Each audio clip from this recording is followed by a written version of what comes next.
ട്രാൻസ്ജെൻഡേഴ്സിന്റെ ഒരു അസോസിയേഷൻ ഉണ്ടായിരുന്നു അന്ന് കൊച്ചിയിൽ.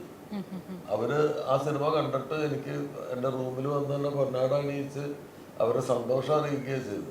അവർ പറഞ്ഞ മുമ്പ് ഞങ്ങളെ എത്ര വൃത്തികെട്ട പേരുകളാണ് വിളിച്ചിരുന്നത്, നല്ലൊരു പേരല്ലേ ശാന്തുകുട്ടൻ എന്നാണ് അവർ പറഞ്ഞത്. അപ്പൊ വർഷങ്ങൾക്ക് ഇപ്പുറം ഓരോ ആളുകൾ ഇതിങ്ങനെ എടുത്ത് തോണ്ടിത്തുളച്ച് പുറത്തേക്ക് കൊണ്ടുവരും, ഒരു സംസാരിക്കാനുള്ള ഒരു വിഷയമായിട്ട്. അതിനൊന്നും മറുപടി പറയേണ്ട കാര്യമില്ല, ആർക്കും സങ്കടം വന്നതാണ്.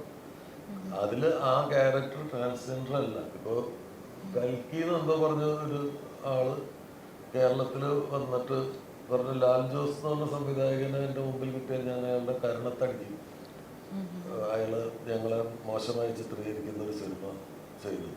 അപ്പോൾ ഇന്റർവ്യൂ ചെയ്യുന്ന ജേർണലിസ്റ്റ് ചോദിച്ചു ആ സിനിമ കണ്ടിരുന്നോ ചോദിച്ചു. പറഞ്ഞു ഞാൻ സിനിമ കണ്ടിട്ടില്ല.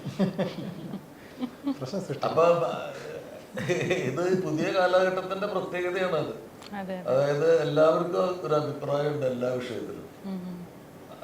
അതിന്റെ റിയാലിറ്റി എന്താണെന്നുള്ളതൊന്നും നോക്കണം എന്നുള്ള ഒരു ഉത്തരവാദിത്തമില്ല. അപ്പൊ ഞാൻ കോലാഹലം എന്ന് പറഞ്ഞ സിനിമയെ കുറിച്ച് ഇരുന്ന് സംസാരിക്കുന്നത് ഞാൻ കോലാഹലം കണ്ടതിന് ശേഷം എനിക്ക് ബോധ്യപ്പെട്ട കാര്യങ്ങളാണ് ഞാൻ പറയുന്നത്.